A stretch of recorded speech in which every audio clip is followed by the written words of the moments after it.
Ah ben, bien sûr, c'est ce que disent tous les médecins, les éducateurs, etc.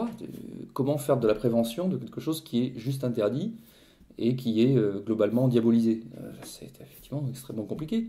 En disant aux gens, on vient vous parler de quelque chose, on sait que c'est interdit, mais en même temps, c'est bien que quand même vous le faites. C'est évidemment pas du tout clair et pas du tout confortable. Voilà. Donc on ferait évidemment bien mieux de la prévention, de l'éducation, etc., du traitement sanitaire, de toutes ces questions, si on avait des règles du jeu claires et un peu rationnelles. C'est tout à fait certain.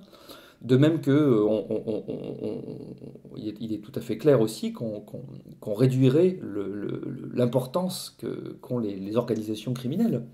Hein, ça c'est tout à fait certain. Alors là aussi, il suffit pas de comment dire, c'est pas simplement le changement de la loi. C'est bien pour ça que les choses bloquent aussi, hein, puisque nous- on est quand même gouverné par des gens qui font semblant de croire qu'il suffit de dire pour faire, hein, que changer la loi règle les problèmes, etc. Bon, espèce d'incapacité à vraiment organiser les choses et à jouer uniquement sur du symbolique tout le temps, bon, chose qui tue un peu notre société. Donc c'est tout à fait évident qu'il ne suffit pas de dire ça pour s'imaginer que la criminalité va disparaître du jour au lendemain.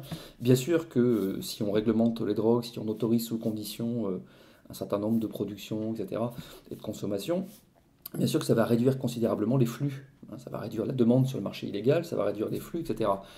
Mais si on ne fait que ça, euh, euh, l'argument que les policiers disent souvent, par exemple, ils ont tout à fait raison, ils disent, bah oui, vous faites ça, ok, c'est bien gentil, mais donc les organisations criminelles qui gagnent moins d'argent avec ça, elles vont juste se déplacer et aller chercher un autre truc pour continuer à faire de l'argent. Donc vous ne résoudrez pas notre problème à nous, et vous ne résoudrez pas globalement la place qu'ont ces organisations criminelles. C'est pour ça que ils ont raison de dire ça. La solution, enfin, la solution entre guillemets, le progrès, consisterait à penser que c'est comme, si on veut prendre une métaphore économique, c'est comme si vous organisez un licenciement, si vous voulez pas qu'il y ait des dommages sociaux, ça s'accompagne d'un plan social.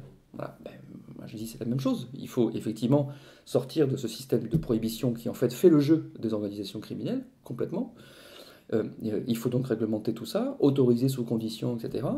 Et accompagner ça d'un plan social, c'est-à-dire être capable de dire à, être capable de dire à cette espèce d'armée de réserve pour les réseaux criminels que sont tous les jeunes désœuvrés en échec scolaire sans avenir économique, capable de leur dire on a autre chose à vous proposer que d'aller faire les petites mains dans les réseaux criminels. Voilà. C'est ça qu'il faut faire. Donc à la fois une approche juridique, bien sûr, mais articulée, comme je vous l'ai dit, ce n'est qu'un outil, le juridique, hein, faisant partie d'une pensée beaucoup plus globale, qui a un volet éducatif et sanitaire, c'est certain, mais qui a aussi un volet social.